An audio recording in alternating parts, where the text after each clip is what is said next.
갈등 해결의 오래된 비결, 고대 지혜에서 배우는 화해와 용서. 누군가와 다툼이 생기면 대부분의 사람들은 상대의 입장을 이해하기는 하지만 상대가 먼저 후퇴하거나 백기를 들고 투항해오기 전까지는 절대로 상대를 용서하지 않으려고 한다. 체면 때문인 경우도 있고 손해를 입지 않기 위함인 경우도 있다. 그러나 상대의 입장을 이해하면서도 용서하지 않으면 위기양양하게 승리의 나팔을 불 수는 있겠지만 이것이 또 다른 싸움의 전주곡이 될 수도 있다. 패배한 상대방이 체면과 이익을 되찾기 위해 반격해올 것이 분명하기 때문이다. 청나라 때 담 하나를 사이에 두고 이웃끼리 심하게 다툰 일이 있었다. 그들은 한쪽 집의 담장이 이웃의 마당을 세자 정도 침범한 일을 두고 심하게 싸웠는데 어느 쪽에서도 양보하지 않아 싸움이 좀처럼 끝나지 않았다. 그러자 그중 한 집에서 조정의 관리로 있는 친척인 장정옥에게 중재를 요청했다. 장정옥은 직접 일에 개입하지 않고 편지 한 통을 써서 싸움을 끝낼 것을 권유했다. 편지에는 이렇게 쓰여 있었다. 책을 구하기 위해 천리를 다닌다고 했거늘 그깟 세자 양보한다고 해서 뭐 그리 대수이며 만리장성은 아직도 건재한데 진시황을 본 사람이 있는가? 장정옥의 편지를 읽은 두 집은 서로 사과하며 다툼을 끝냈다고 한다. 책은담에 이런 구절이 있다. 작고 좁은 길에서는 한 걸음쯤 멈추어 남을 먼저 가게 하라. 맛있는 음식은 3등분으로 덜어서 다른 사람에게 나누어 즐기게 하라.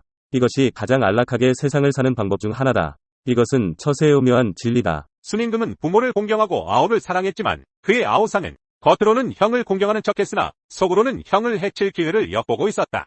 하루는 그들이 함께 우물을 팠는데 순이 구덩이 속으로 들어간 틈을 타 상이 우물 입구를 막아버렸다. 상은 순이 죽었을 것이라 생각하고 그의 두 부인을 차지하기 위해 순의 집으로 갔다. 그런데 이게 웬일인가? 순이 우물의 다른 출구를 통해 빠져나와 이미 집에 와 있는 것이 아닌가? 상이 대문을 들어섰을 때 순은 집에 앉아서 거문고를 타고 있었다. 상이 순에게 달려들며 말했다. 형님, 얼마나 걱정을 했는지 아세요? 순은 태연하게 말했다. 걱정해줘서 고맙구나. 넌 역시 내 좋은 아우다. 앞으로 날 도와 나라를 잘 다스리자꾸나. 순의 이런 대범함과 넓은 도량이 바로 그가 대업을 이룩하고 성군이 될 수 있었던 비결이다. 임칙선은 바다는 모든 강물을 받아들였기에 넓어진 것이다. 라고 했다.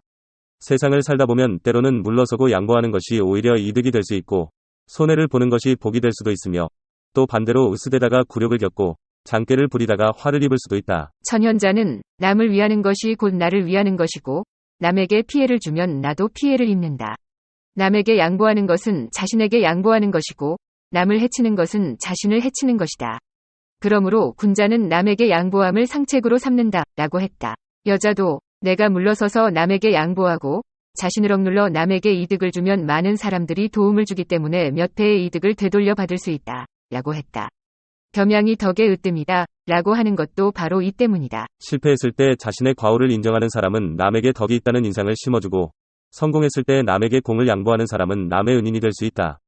노자는 성공해도 공을 차지하지 마라 라고 했다. 잘못은 자신에게 돌리고 잘한 것은 남에게 돌려야 한다. 남이 명예를 얻으면 자신도 유명한 사람을 곁에 둘 수 있게 되고 남이 이익을 얻으면 자신도 그의 마음을 얻을 수 있다. 이 두 가지 가운데 어떤 것이 더 중요할까? 현명한 사람이라면 길게 설명하지 않아도 알 수 있을 것이다. 남에게 윗자리를 양보하고 자신이 손해를 보는 것이 곧 복을 불러온다. 증국번은 공경이란 일의 크고 작음을 가리지 않고 모든 일을 가볍게 여기지 않는 것이며 겸양이란 무슨 일이든 여지를 남겨두고 공이 있어도 홀로 차지하지 않고 잘못이 있어도 미루지 않는 것이다. 이 두 가지를 가슴에 새기고 오랫동안 실천한다면 무한한 복을 누릴 것이다 라고 했다.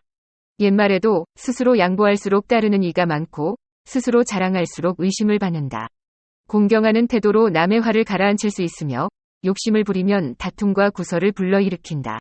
이 모든 것이 자신의 사람됨에 달려있다 라고 했다. 상대의 입장을 이해하면서도 용서하지 않는 것은 자신의 권리이지만 기왕에 상대의 입장을 이해한다면 용서하지 않을 이유가 없지 않을까? 상대방에게 돌파구를 마련해주고 상대의 체면을 지켜주는 것은 매우 쉬운 일이며 할 수만 있다면 자신에게 많은 이득을 안겨다 줄 것이다. 상대를 이해하면서도 용서하지 않고 궁지로 몰아붙이면 상대의 감정을 자극해 수단과 방법을 가리지 않고 반격하게 만드는 역효과를 부를 수 있다. 이는 자신에게도 전혀 득이 되지 않는다. 쥐가 궁지에 몰리면 고양이를 물지만 도망갈 구멍을 마련해주면 제살기에 바빠 고양이를 공격하지 않는다. 상대가 스스로 알면서도 무리한 행동을 할 경우 그를 위해 돌파구를 마련해주면 그는 은혜에 감격하여 언젠가는 보답하려 할 것이다. 설령 그렇지 않다고 해도 상대를 너무 몰아붙이지 않고 용서하는 것이 자기 스스로 덕을 쌓는 일이다.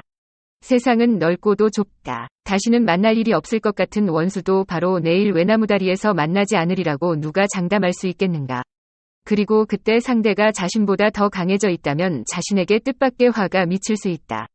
그러므로 상대를 용서하는 일은 자신의 앞날의 퇴로를 하나 마련해두는 것과 같은 것이다.